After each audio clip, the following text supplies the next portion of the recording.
V prostorih DPD Svoboda v Slovenski Bistrici je pretekli petek potekalo pogovorno omizje z naslovom Verbalno, fizično in spletno nasilje med mladostniki.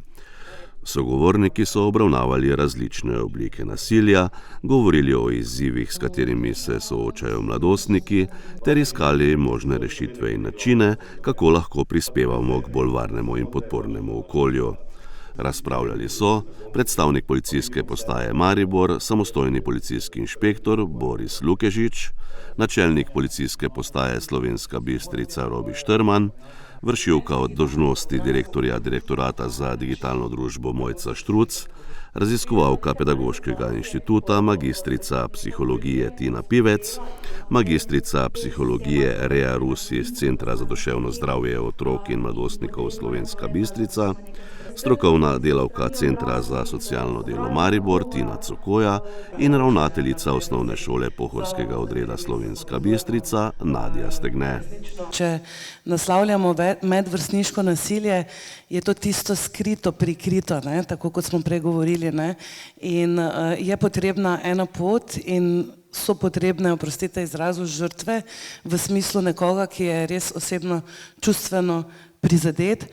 Zato jemljemo to vlogo kot tisto zelo pomembno, da na čim bolj subtilen način potem tudi z enimi in drugimi spregovorimo in seveda se trudimo zaščititi obe strani, če lahko tako rečem, ker ne nazadnje, če iz žrtve gremo v povzročitelja oziroma tistega, ki je neko stvar povzročil, se največkrat, po mojih informacijah, pa nisem tako zelo dolgo tu, ampak že kar nekaj let delam v šolstvu, se največkrat pokaže, da tudi tisti drugi del, tisti otroci, recimo, ki to povzročajo, imajo v sebi en kup nerazrešenih stvari, nezadovoljstva, strahu in se največkrat potem tudi z njimi enako vredno, takole bom rekla, ukvarjamo, odkrivamo stiske in jim skušamo pomagati. To je naša tista vloga.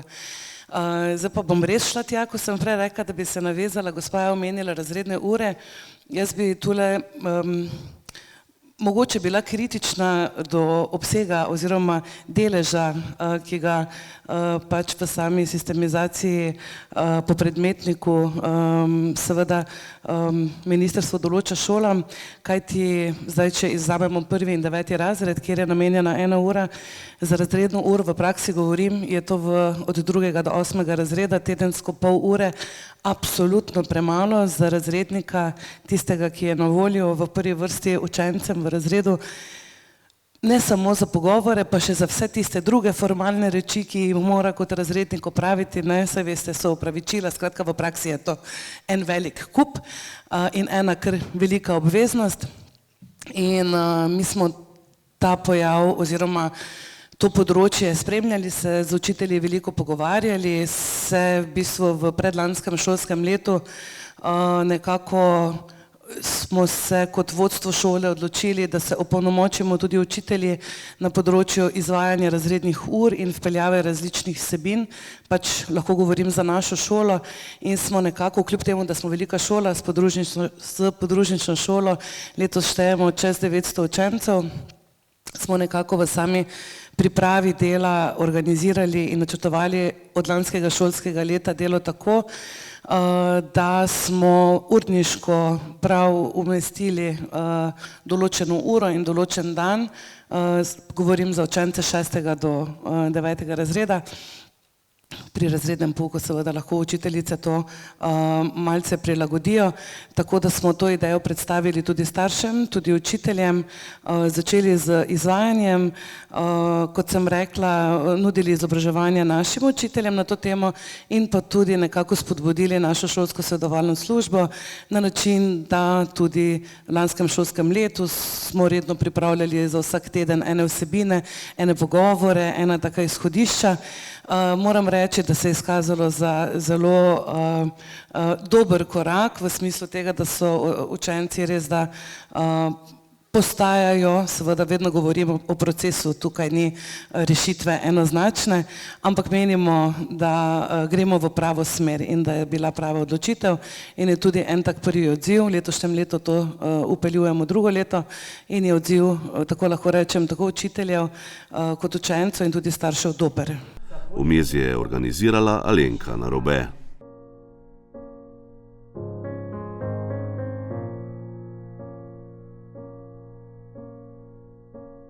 Bil sem žrtev vrstniškega nasilja. Bila sem žrtev vrstniškega nasilja. Bila sem nasilna do drugih punc. Povzročal sem nasilje do drugih. Sama sem doživela vrstniško nasilje in ga tudi povzročala. Eni so meni težili, jaz pa drugim. Videl sem, kaj delajo drugim. Nič nisem naredila. Ko se je nasilje dogajalo drugim. Ful mi je bilo bed. Čist nemočnega sem se počutil. Počutila sem se izločeno. Kot da nikamor ne spadam. Čist sem se bil. Strah me je bilo. Nerodno mi je bilo, prav sram me je bilo. To je ponižujoča izkušnja. Nikomur ne privoščim tega. Tudi jezna sem bila. Kot smet se počutiš. In misliš, da ni rešitve. Kot da ne bo tega nikoli konc. A bo sploh kdaj drugač? Sploh nisem hotel več od doma. Sam, ki sem pa drugim težila. Sem se počutil močno.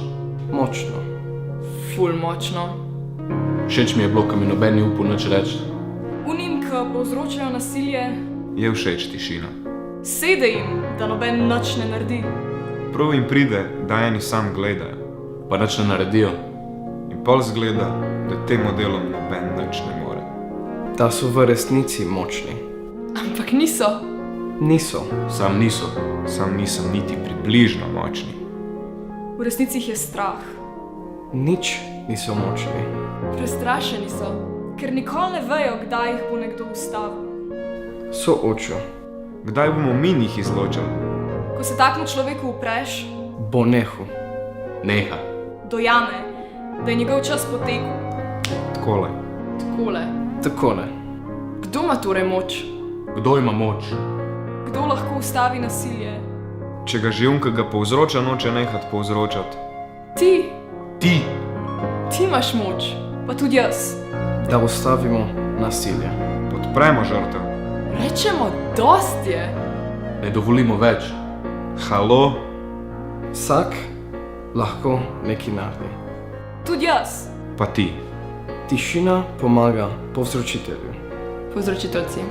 Zaradi tišine se nasilje lahko nadaljuje. Itak da je težko. Lahko te je strah. Izpostav se. To ni easy. Mogoče nočeš špecat. Mogoče nočeš, da se obrne proti tebi. Nočeš nobenemu škodati. Nočeš, da mu ali pa je bed. Sam to ni tvoja odgovornost. V resnici boš pomagal tudi tistmu, Ki povzroča nasilje. da neha škoditi drugim. Da postane boljša oseba. Da se ga nehajo ljudje bati. To naredijo pravi prijatelji. V prihodnosti bo mogoče žrtev vrstniškega nasilja. Mogoče bojo težili tudi meni. Mogoče bo imel še kakšno slabo izkušnjo. Jaz pa ne bom, Ne bom. nikoli ne bom povzročala nasilja. Ne bom nasilen. Ne bom težila, Izsiljeval. grozila, Pa tudi tiho ne bom, ko bom videl. videla. Nasilje. To danes obljubim. Vam. Obljubim vam. Pa tudi sebi. Kaj pa ti? Pa ti? Ti? Kaj boš naredil ti? Kaj boš naredila ti?